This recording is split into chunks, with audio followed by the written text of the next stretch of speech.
नवमा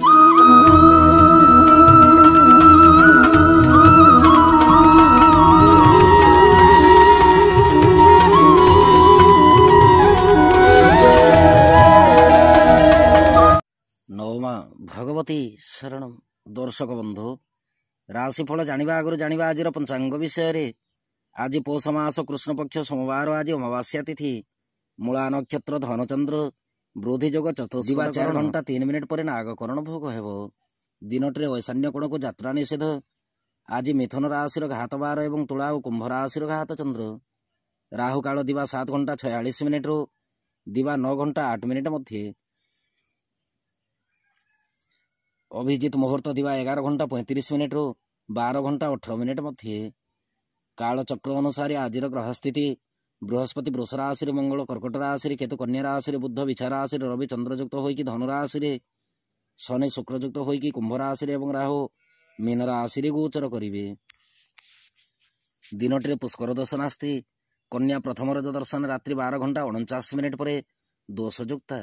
दर्शक बंधु, राशिफल जानिबा आगु जानिबा आपणक प्रश्नर विषय वस्तु उपरे जड़े दर्शिका प्रश्न रखिंट। जन्म जातक दरिद्र जोग किपरि निर्णय करा जाय थाए, दयाकोरी एथिर विषय वस्तु उपरे आलोचना करिवे।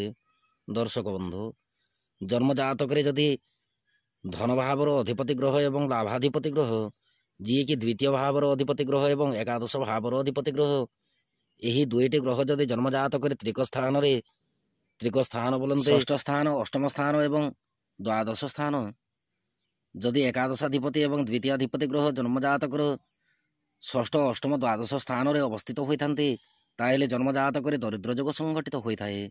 जन्मजात व्यक्ति जेतिकी कौशल करके धन उपार्जन कले उपार्जन में अक्षमता प्राप्ति करें। परिवार मध्य नानादि क्लेश देखा सहित पारिवारिक जीवन दुखमय हो जाए। दर्शक बंधु, धन भावर अधिपति ग्रह एवं एकादशाधिपति ग्रह त्रिक स्थान में जितेबाला रही जाते धनर अभाव होगा सहित लाभ भावर मध्य दुर्बलता देखा जाए। एणुक जन्मजातक जेकोसी उपाय धन संग्रह करने को चाहिए नानादि प्रकार बाधा विघ्न संघटित होता है। ये थिला आपणको प्रश्न। एबे आसंतु जानिबा आज राशिफल विषय रे। चंद्रमा आज केतुंक नक्षत्र रे धनुराशि रवियुक्त होइकी गोचर करिवे। फल मेष राशि ठारू मीन राशि पर्यंत द्वादश राशि उपर चंद्रमा क्यों प्रकार प्रभाव रहिबो उक्त विषय वस्तु उपर परिचित हेबा। काल पुरुष चक्र प्रथम राशि मेष राशि। मेष राशि व्यक्ति विशेषों दिनटे चंद्रमा राशि ठारू नवम स्थान में गोचर करिवे। फल कार्य क्षेत्र और व्यवसाय साहाय्य सहानुभूति प्राप्ति हेबो। सरकारी बेसरकारी कर्म को लेकिन सहयोग वृद्धिर सूचना अच्छी। दाम्पत्य और प्रेम संपर्क सुखद रहा सहित आर्थिक स्थिति अति उत्तम अटे। दिनटे धर्म कर्म रीतिनीति उपर प्रबल मात्रा आग्रह जात हेबो। स्वास्थ्य शरीर अति उत्तम अटे। यात्रा पाई दिनटे सुखद रहिबो। विद्यार्थी और महिला मान कार्य क्षेत्र में नूतन भाग्य दर्शन करेंगे। आपण शुभ रंग आज फिका गोलापी रंग, शुभ अंक 8। आपण आज क्लिंग मंत्र को 54 थर पठन करंतु। दिनटे अत्यंत सुखद रहिबो। वृष राशि। वृष राशि व्यक्ति विशेषों दिनटे चंद्रमा राशि ठारू अष्टम स्थान में गोचर करेंगे। फल कार्य क्षेत्र और व्यवसाय चिंतित रही पारंते। सरकारी बेसरकारी कर्म को लेकिन मनस्ताप वृद्धि हेबो। दाम्पत्य और प्रेम संपर्क मध्यम उत्तम अटे। दिनटे अन्य कहारी उपर विशेष निर्भर रखंतु नाही। आर्थिक दृष्टिकोण देखा गले आर्थिक स्थिति को लेकिन वाद विवाद उत्पन्न हो पारे। स्वास्थ्य शरीर प्रति यत्नशील रुहतु। यात्रा पाई दिनटी मध्यम फलदायक। विद्यार्थी और महिला कार्य क्षेत्र में स्वास्थ्य हानिर सूचना लक्ष्य करेंगे।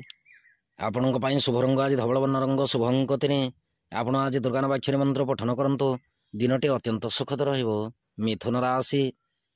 मिथुन राशि व्यक्ति विशेषों दिनटे चंद्रमा राशि ठारू सप्तम स्थान में गोचर करेंगे। फल कार्य क्षेत्र और व्यवसाय आनंद कर्म संपादन हेबो। सरकारी बेसरकारी कर्म को लेकिन शांतिर वातावरण लक्ष्य करेंगे। दाम्पत्य और प्रेम संपर्क माधुर्य भरा रहिबो। दिनटे स्त्री जाति ठारू प्रबल मात्रा साहाय्य सहानुभूति प्राप्ति हेबो। आर्थिक स्थिति को लेकिन दिनटे मन भितर अशांतिर वातावरण रही पारे। स्वास्थ्य शरीर विशेष सुखदायक नुहे। यात्रा पाई दिनटे मध्यम फलदायक। विद्यार्थी और महिला मान कार्य क्षेत्र में दीर्घकालीन चिंतार मुक्ति लाभ करेंगे।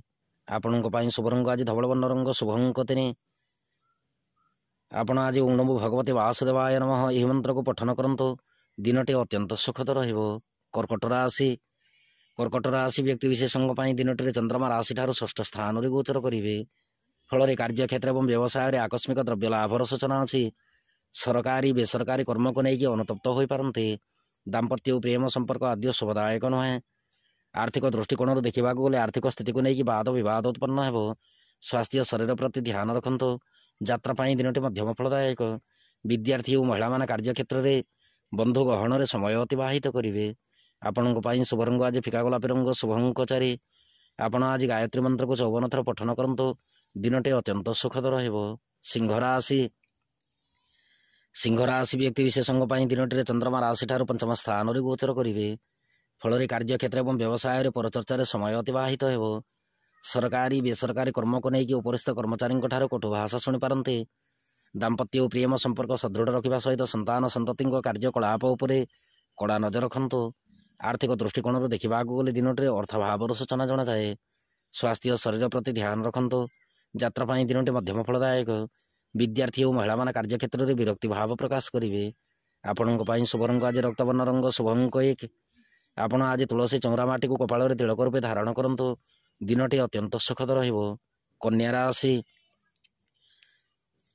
କନ୍ୟା ରାଶି ବ୍ୟକ୍ତି ବିଶେଷଙ୍କ ପାଇଁ ଦିନଟିରେ ଚନ୍ଦ୍ରମା ରାଶିଠାରୁ ଚତୁର୍ଥ ସ୍ଥାନରେ ଗୋଚର କରିବେ। ଫଳରେ କାର୍ଯ୍ୟକ୍ଷେତ୍ର ଏବଂ ବ୍ୟବସାୟରେ ଅପବ୍ୟୟ ଖର୍ଚ୍ଚର ସୂଚନା ଜଣାଯାଏ। ସରକାରୀ ବେସରକାରୀ କର୍ମକୁ ନେଇକି ତଳ କର୍ମଚାରୀଙ୍କ ଠାରୁ ଅଶାନ୍ତି ଲାଭ କରିପାରନ୍ତି। ଦାମ୍ପତ୍ୟ ଓ ପ୍ରେମ ସମ୍ପର୍କ ମଧ୍ୟମରୁ ଉତ୍ତମ ଅଟେ। ଆର୍ଥିକ ଦୃଷ୍ଟିକୋଣରୁ ଦେଖିବାକୁ ଗଲେ ଆର୍ଥିକ ସ୍ଥିତି ବିଶେଷ ସୁଖଦାୟକ ନୁହେଁ। ଭୂ ସମ୍ବନ୍ଧୀୟ କାର୍ଯ୍ୟକଳାପକୁ ନେଇକି ବାଦ ବିବାଦ ଉତ୍ପନ୍ନ ହେବା ସହିତ ଦିନଟିରେ ମାତୃପୀଡ଼ାର ସୂଚନା ପରିଲକ୍ଷିତ ହୁଏ। ସ୍ୱାସ୍ଥ୍ୟ ଶରୀର ପ୍ରତି ଧ୍ୟାନ ରଖନ୍ତୁ। ଯାତ୍ରା ପାଇଁ ଦିନଟି ମଧ୍ୟମ ଫଳଦାୟକ। ବିଦ୍ୟାର୍ଥୀ ଓ ମହିଳାମାନେ କାର୍ଯ୍ୟକ୍ଷେତ୍ରରେ ଅନ୍ୟ ଉପରେ ନିର୍ଭରଶୀଳ ରହିବେ। ଆପଣଙ୍କ ପାଇଁ ଶୁଭ ରଙ୍ଗ ଆଜି ରକ୍ତବର୍ଣ୍ଣ ରଙ୍ଗ, ଶୁଭ ଅଙ୍କ 1। ଆପଣ ଆଜି ଦେବୀ ମନ୍ଦିରରେ ଘୃତଦୀପ ଅର୍ପଣ କରନ୍ତୁ। ଦିନଟି ଅତ୍ୟନ୍ତ ସୁଖଦ ରହିବ। ତୁଳା ରାଶି ବ୍ୟକ୍ତି ବିଶେଷଙ୍କ ପାଇଁ ଦିନଟିରେ ଚନ୍ଦ୍ରମା ରାଶିଠାରୁ ତୃତୀୟ ସ୍ଥାନରେ ଗୋଚର କରିବେ। ଫଳରେ କାର୍ଯ୍ୟକ୍ଷେତ୍ର ଏବଂ ବ୍ୟବସାୟରେ ସୁଖହାନିର ସୂଚନା ପରିଲକ୍ଷିତ ହୁଏ। ସରକାରୀ ବେସରକାରୀ କର୍ମକୁ ନେଇକି ସ୍ଥାନାନ୍ତରିତ ଯୋଗ ସୂଚନାରୁ ଜଣାପଡ଼େ। ସରକାରୀ ବେସରକାରୀ କର୍ମକୁ ନେଇକି ଅନ୍ୟ ସ୍ଥାନକୁ ସ୍ଥାନାନ୍ତରିତ ହୋଇପାରନ୍ତି। ଦାମ୍ପତ୍ୟ ଓ ପ୍ରେମ ସମ୍ପର୍କ ସଦୃଢ଼ ରଖନ୍ତୁ। ସହଧର୍ମିଣୀଙ୍କ ପରାମର୍ଶ ଅନୁସାରେ ଗୃହ କାର୍ଯ୍ୟ ସମ୍ପାଦନ କରନ୍ତୁ। ଆର୍ଥିକ ଦୃଷ୍ଟିକୋଣରୁ ଦେଖିବାକୁ ଗଲେ ଆର୍ଥିକ ସ୍ଥିତି ଦୁର୍ବଳ ରହିବ, କିନ୍ତୁ ଦିନଟିରେ ସୁଚାରୁ ରୂପେ କର୍ମ ସମ୍ପାଦନ ହେବ। ସ୍ୱାସ୍ଥ୍ୟ ଶରୀର ଅତି ଉତ୍ତମ ଅଟେ। ଯାତ୍ରା ପାଇଁ ଦିନଟି ଅତ୍ୟନ୍ତ ସୁଖଦ ରହିବ। ବିଦ୍ୟାର୍ଥୀ ଓ ମହିଳାମାନେ କାର୍ଯ୍ୟକ୍ଷେତ୍ରରେ କୃତିତ୍ୱ ଅର୍ଜନ କରିବେ। ଆପଣଙ୍କ ପାଇଁ ଶୁଭ ରଙ୍ଗ ଆଜି ଧୂସର ବର୍ଣ୍ଣ ରଙ୍ଗ, ଶୁଭ ଅଙ୍କ 3। ଆପଣ ଆଜି ସିଦ୍ଧକୁଞ୍ଜିକା ମନ୍ତ୍ର ପଠନ କରନ୍ତୁ। ଦିନଟି ଅତ୍ୟନ୍ତ ସୁଖଦ ରହିବ। ବିଛା ରାଶି ବ୍ୟକ୍ତି ବିଶେଷଙ୍କ ପାଇଁ ଦିନଟିରେ ଚନ୍ଦ୍ରମା ରାଶିଠାରୁ ଦ୍ୱିତୀୟ ସ୍ଥାନରେ ଗୋଚର କରିବେ। ଫଳରେ କାର୍ଯ୍ୟକ୍ଷେତ୍ର ଏବଂ ବ୍ୟବସାୟରେ ପରାଧୀନ ଭାବେ କର୍ମ ସମ୍ପାଦନ କରିବେ। ରାଜନୀତି କ୍ଷେତ୍ରରେ ତରତର ନିଷ୍ପତ୍ତି ନିଅନ୍ତୁ ନାହିଁ। ଆଇନ ଅଦାଲତ କର୍ମ ଯଦି କିଛି ଥାଏ ବୁଝି ବିଚାରିକି କର୍ମ ନିର୍ବାହ କରନ୍ତୁ। ସରକାରୀ ବେସରକାରୀ କର୍ମକୁ ନେଇକି ଆକସ୍ମିକ ସୁସମ୍ବାଦ ଶ୍ରବଣ ହେବ। ଦାମ୍ପତ୍ୟ ଓ ପ୍ରେମ ସମ୍ପର୍କ ମଧ୍ୟମରୁ ଉତ୍ତମ ଅଟେ। ସହଧର୍ମିଣୀଙ୍କ ସ୍ୱାସ୍ଥ୍ୟ ଶରୀର ପ୍ରତି ଯତ୍ନଶୀଳ ରୁହନ୍ତୁ। ଆର୍ଥିକ ସ୍ଥିତି ଦୁର୍ବଳ ରହିବା ସହିତ ସ୍ୱାସ୍ଥ୍ୟ ଶରୀର ମଧ୍ୟ ଦୁର୍ବଳ ରହିପାରେ। ଯାତ୍ରା ପାଇଁ ଦିନଟି ଆଦୌ ଶୁଭଦାୟକ ନୁହେଁ। ବିଦ୍ୟାର୍ଥୀ ଓ ମହିଳାମାନେ କାର୍ଯ୍ୟକ୍ଷେତ୍ରରେ ତରତର ନିଷ୍ପତ୍ତି ନେଇକି ସନ୍ତାପିତ ହୋଇପାରନ୍ତି। ଆପଣଙ୍କ ପାଇଁ ଶୁଭ ରଙ୍ଗ ଆଜି କେଶର ବର୍ଣ୍ଣ ରଙ୍ଗ, ଶୁଭ ଅଙ୍କ 7। ଆପଣ ଆଜି ଅସହାୟ ବ୍ୟକ୍ତିଙ୍କୁ ସାହାଯ୍ୟ ହୁଅନ୍ତୁ। ଦିନଟି ଅତ୍ୟନ୍ତ ସୁଖଦ ରହିବ। ଧନୁରାଶି ବ୍ୟକ୍ତି ବିଶେଷଙ୍କ ପାଇଁ ଦିନଟିରେ ଚନ୍ଦ୍ରମା ରାଶିରେ ଗୋଚର କରିବେ। ଫଳରେ କାର୍ଯ୍ୟକ୍ଷେତ୍ର ଏବଂ ବ୍ୟବସାୟରେ ଲାଭ ସ୍ଥିତି ସବଳ ରହିବ। ସରକାରୀ ବେସରକାରୀ କର୍ମକୁ ନେଇକି ସ୍ୱାଧୀନତା ପ୍ରାପ୍ତି କରିବେ। ଦାମ୍ପତ୍ୟ ଓ ପ୍ରେମ ସମ୍ପର୍କ ଅତି ଉତ୍ତମ ଅଟେ। ଆର୍ଥିକ ସ୍ଥିତି ସବଳ ରହିବ। ଦିନଟିରେ ଧାର କରଜ ଦେଇଥିବା ସମ୍ପତ୍ତି ଫେରସ୍ତ ପାଇପାରନ୍ତି। ସ୍ୱାସ୍ଥ୍ୟ ଶରୀର ଅତି ଉତ୍ତମ ରହିବା ସହିତ ଦିନଟିରେ ରୋଗ ମୁକ୍ତିର ସୂଚନା ଅଛି। ଯାତ୍ରା ପାଇଁ ଦିନଟି ସୁଖଦ ଅଟେ। ବିଦ୍ୟାର୍ଥୀ ଓ ମହିଳାମାନେ କାର୍ଯ୍ୟକ୍ଷେତ୍ରରେ ଗତିରୋଧ ଯୋଗ ସଂଗଠିତ ହେବାର ସୂଚନାରୁ ଲକ୍ଷ୍ୟ କରିପାରିବେ। ଆପଣଙ୍କ ପାଇଁ ଶୁଭ ରଙ୍ଗ ଆଜି ଗୌରିକା ବର୍ଣ୍ଣ ରଙ୍ଗ, ଶୁଭ ଅଙ୍କ 1। ଆପଣ ଆଜି କ୍ଳିଂ କୃଷ୍ଣାୟ ଗୋବିନ୍ଦାୟ ଗୋପୀଜନ ବଲ୍ଲଭାୟ ରାଧାକୃଷ୍ଣାୟ ନମୋ ଭଗବତେ ବାସୁଦେବାୟ ନମଃ ଏହି ମନ୍ତ୍ରକୁ ପଠନ କରନ୍ତୁ। ଦିନଟି ଅତ୍ୟନ୍ତ ସୁଖଦ ରହିବ। ମକର ରାଶି ବ୍ୟକ୍ତି ବିଶେଷଙ୍କ ପାଇଁ ଦିନଟିରେ ଚନ୍ଦ୍ରମା ରାଶିଠାରୁ ଦ୍ୱାଦଶ ସ୍ଥାନରେ ଗୋଚର କରିବେ। ଫଳରେ କାର୍ଯ୍ୟକ୍ଷେତ୍ର ଏବଂ ବ୍ୟବସାୟରେ ଘାତ ପ୍ରତିଘାତ ଯୋଗ ସଂଗଠିତ ହେବ। ସରକାରୀ ବେସରକାରୀ କର୍ମକୁ ନେଇକି ଗତିରୋଧ ଯୋଗ ସଂଗଠିତ ହୋଇପାରେ। ଦାମ୍ପତ୍ୟ ଓ ପ୍ରେମ ସମ୍ପର୍କ ମଧ୍ୟମରୁ ଉତ୍ତମ ଅଟେ। ଆର୍ଥିକ ସ୍ଥିତି ଦୁର୍ବଳ ରହିବା ସହିତ ସ୍ୱାସ୍ଥ୍ୟ ଶରୀର ମଧ୍ୟ ଦୁର୍ବଳ ରହିପାରେ। ଯାତ୍ରା ପାଇଁ ଦିନଟି ମଧ୍ୟମ ଫଳଦାୟକ। ବିଦ୍ୟାର୍ଥୀ ଓ ମହିଳାମାନେ କାର୍ଯ୍ୟକ୍ଷେତ୍ରରେ ଅନ୍ୟ ଉପରେ ନିର୍ଭରଶୀଳ ରହିବେ। ଆପଣଙ୍କ ପାଇଁ ଶୁଭ ରଙ୍ଗ ଆଜି ସବୁଜ ବର୍ଣ୍ଣ ରଙ୍ଗ, ଶୁଭ ଅଙ୍କ 8। ଆପଣ ଆଜି ରାମ ରକ୍ଷା ସ୍ତୋତ୍ର ପାଠ କରନ୍ତୁ। ଦିନଟି ଅତ୍ୟନ୍ତ ସୁଖଦ ରହିବ। कुंभ राशि कुंभ राशि व्यक्ति विशेषों दिनटे चंद्रमा राशि ठार एकादश स्थान में गोचर करेंगे। फल कार्यक्षेत्र और व्यवसाय बंधु मिलन सुजोग प्राप्ति हे। सरकारी बेसरकारी कर्म को लेकिन मन भर अशांतिर वातावरण अल्प मात्रा रही पारे। दाम्पत्य और प्रेम संपर्क सुखद अटे। आर्थिक स्थिति सबल रहा सहित आकस्मिक धन लाभर सूचना अच्छी। स्वास्थ्य शरीर अति उत्तम रनटे मांगलिक कर्म योगदान रही पारे। यात्रापाई दिनटे सुखद अटे। विद्यार्थी और महिला कार्यक्षेत्र में निर्द्वंद्व कर्म निर्वाह करेंगे। आपण शुभ रंग आज धवल वर्ण रंग शुभ अंक 4। आपण आज छोट शिशुकन्या को किसी खाଇବା द्रव्य दान करूँ। दिनटे अत्यंत सुखद मीन राशि व्यक्ति विशेषों दिनटे चंद्रमा राशि ठार दशम स्थान में गोचर करेंगे। फल कार्यक्षेत्र और व्यवसाय सुख सम्मान प्राप्ति हे। सरकारी बेसरकारी कर्म को लेकिन अत्यंत खुशी अनुभव करेंगे। दाम्पत्य और प्रेम संपर्क अति उत्तम अटे। आर्थिक स्थिति सबल रहा सहित स्वास्थ्य शरीर में सबल रत्रापाई दिनटी अमृत तुल्य। विद्यार्थी और महिला कार्यक्षेत्र में आशातीत फल प्राप्ति करेंगे। आपण शुभ रंग आज घृतवर्ण रंग शुभ अंक 2। आपण आज विष्णु चरणामृत सेवन करंतु। दिनटी अत्यंत सुखद दर्शक बंधु ये थिला मेष राशि ठारू मीन राशि पर्यंत द्वादश राशि राशिफल एवं आपण प्रश्नर विषय वस्तु एवं अनुमति दिंतु। नमो मां भगवती शरणम।